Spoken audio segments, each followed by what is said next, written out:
Hello and welcome to Skyblock with the Create mod. This is my own personal collection of mods put together to run Skyblock with the Create mod.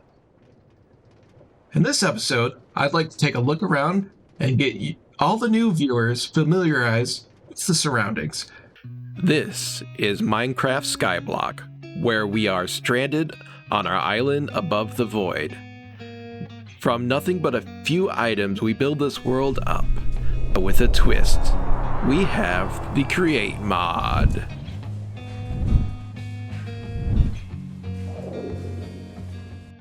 If you're familiar with the Create mod, you know that there are three essential elements to the Create mod. These are zinc, copper, and andesite. And you might be wondering, well, you're in Skyblock. How in the world do you get zinc or andesite? And some of you already know where we get copper. But let's go take a look at our mob farm. What I have done is change the drops of Husks, the desert zombie, to drop zinc. So over there in the distance, well, hang on, let me get closer. So close to my factory over here is my mob turbo blender. And this gets me all of the zinc and andesite that I could want. This is situated in a single chunk, which is a desert biome. If you look at the biomes in the top left of my screen, when I enter here, it's the desert. The zombie variant Husks, which only spawn in the desert, drop zinc. And zinc is the essential ingredient I need for a lot of Create mod items. Regular zombies also drop andesite. So as they're dying in their incredible rates, I get all of their drops. Here we have zinc, which is loading up. I just emptied it out a little bit ago. Andesite, which is essential. Sand, and it goes on. String, gunpowder, arrows, bones, and this is other miscellaneous items that witches drop. So a little bit of redstone, glowstone, spider eyes, extra bits. Looks like we had a chicken jockey at some point. The only problem with this farm is that it doesn't kill all of the endermen and they come out and join me out here. It's just a little bit terrifying. Alright, let's head on back to the factory area. Maybe I should install like a tramway or something. We'll be getting in the train soon, so we'll be able to just take the train out here. The next item we need for a creative survival Skyblock world is copper. So let's head over to my copper farm and show you what's happening over there. First, let's take the bubble elevator up to a normal level. We are currently at the bottom of the world, almost at -64. So let's head on up.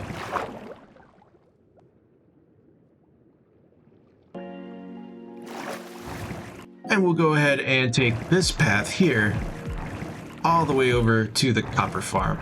The copper farm, of course, is hundreds of blocks away from the main area because it usually contains hundreds, if not thousands, of zombies that are converted into drowns. The sound you are hearing is about 150 drowns, which have been converted from zombies. This is a zombie reinforcement farm. You see, when you strike a zombie, it has a small chance to summon reinforcements. This zombie reinforcement copper farm is a design by IanXO4 and has of course been slightly modified to work with various creative parts.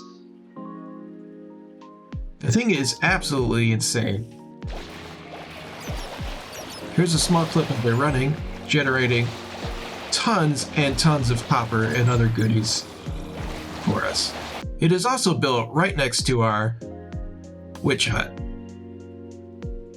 which I used to get a redstone in a previous video. Oh, look, we got a kitty.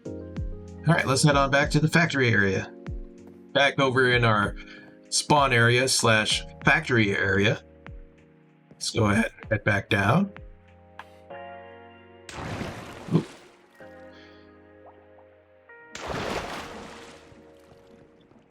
This is the second factory. It currently has just about nothing in it, and will soon house our redstone generator and other things, of course. Okay, so over here is the village. I actually went into a completely flat world and copied a village out of it and placed it here with the schematic cannon.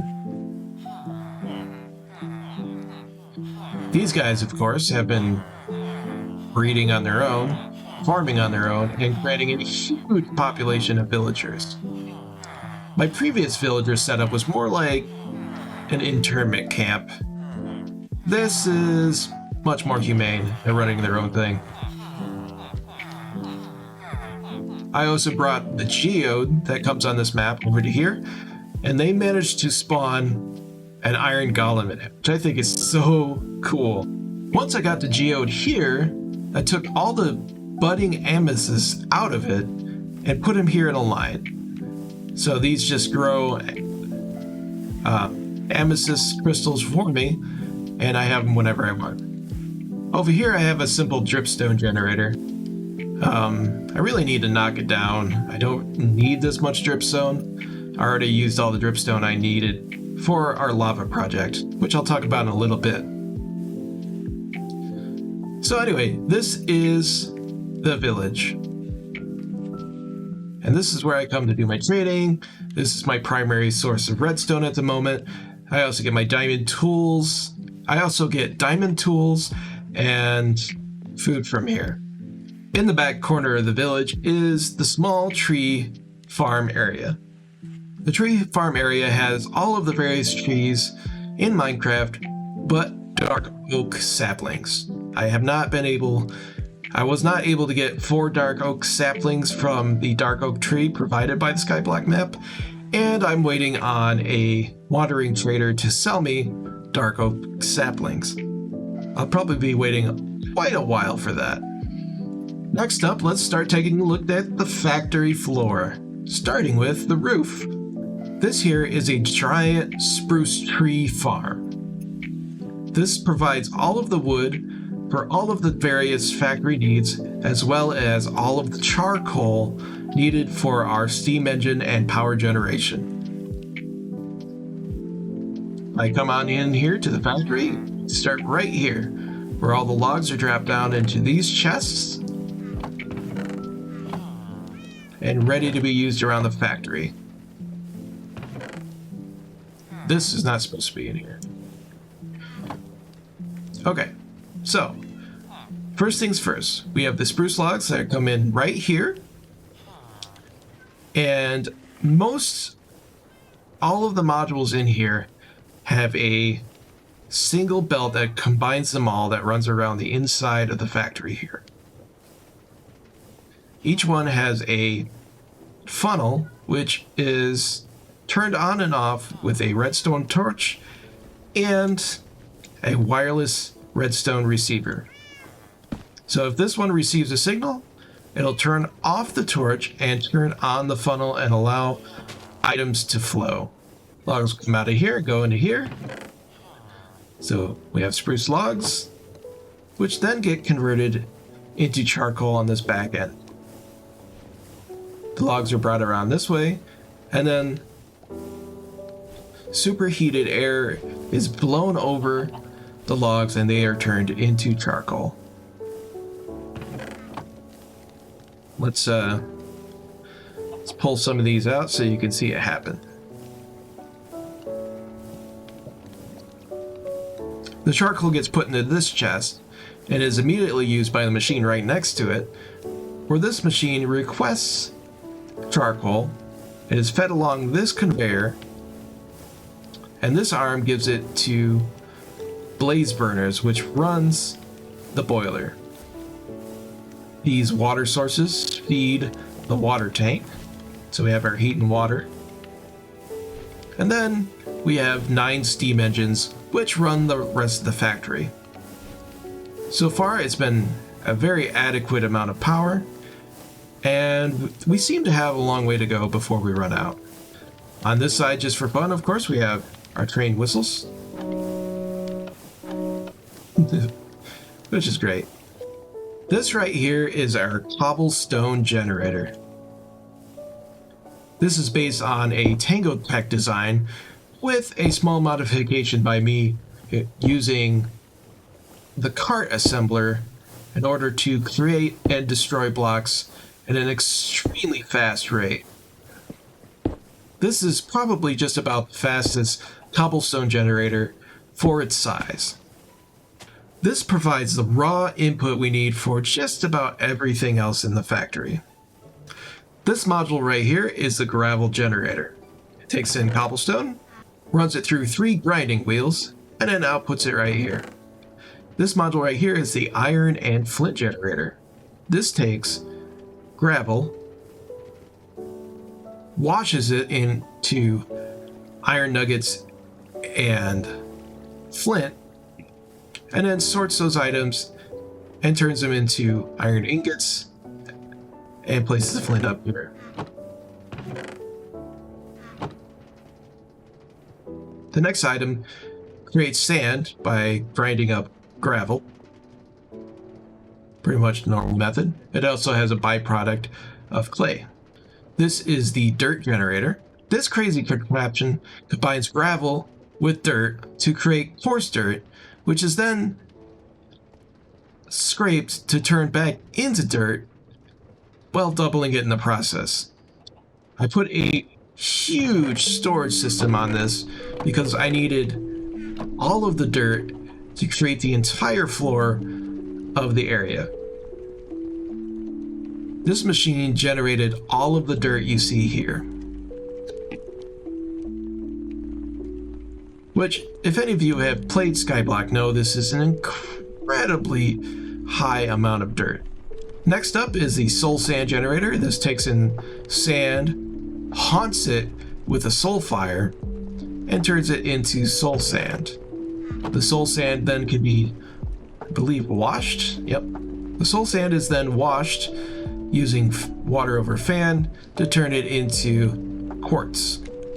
If we come over here, quartz and cobblestone is combined to create diorite. So we have an infinite supply of diorite. After that, cobblestone and diorite is combined to create andesite. So I no longer need a mob farm for andesite, but I still need it for copper and zinc. Next up is the andesite alloy generator. This combines iron with andesite to create andesite alloy. It also performs the action to turn the andesite alloy into shafts. So in this lower chest, I have andesite alloy. In this upper chest, I have shafts. The next machine combines shafts and wood into both cog types. So I have large cogs and I have small cogs. This machine here combines logs and andesite alloy to create casings as well as gearboxes. And then there's this whacked out machine. This takes in small cogs, large cogs, and iron and runs it through all the necessary processes to turn it into precision mechanisms.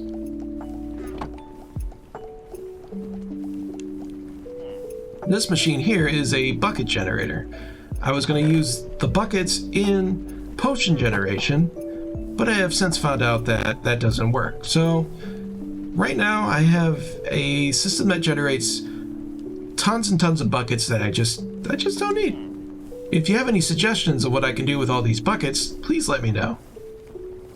In the back corner of the factory here, we have my general assembly area.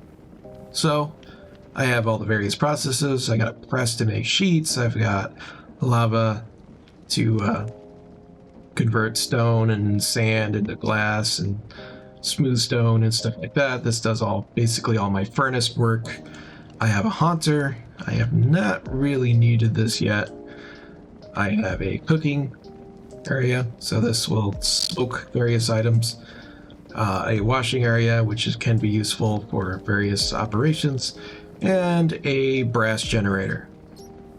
Because zinc and copper are basically non-renewable. This is still a manual process at the moment to generate all the brass I need for all the various machinery. I wish I could do this more renewably, but this works for now. Back here we have the super large mechanical crafter for creating grinding stones. This is my grinding wheel for grinding various things.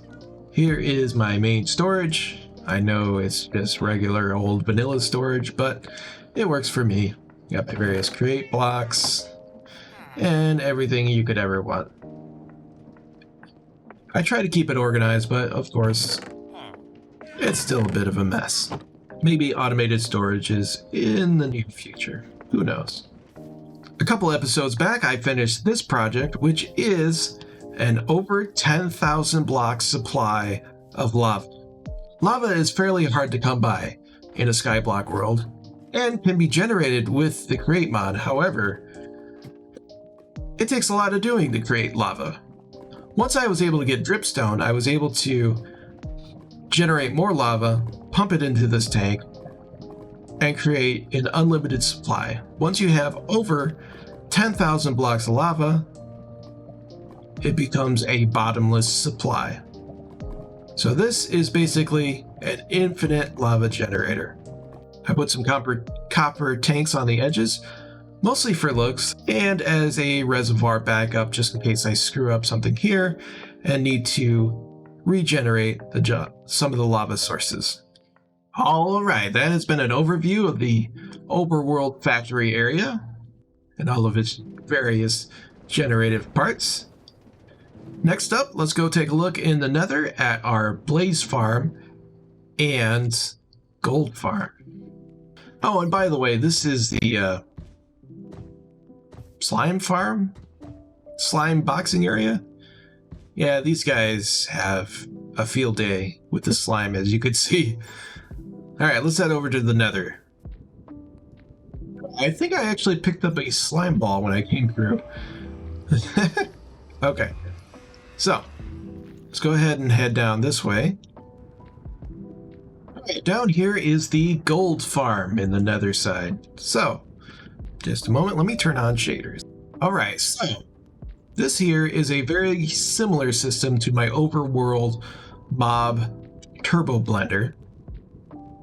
This one, however, is enclosed. On the inside here, we have a spawning platform which spawns hundreds of zombie piglins.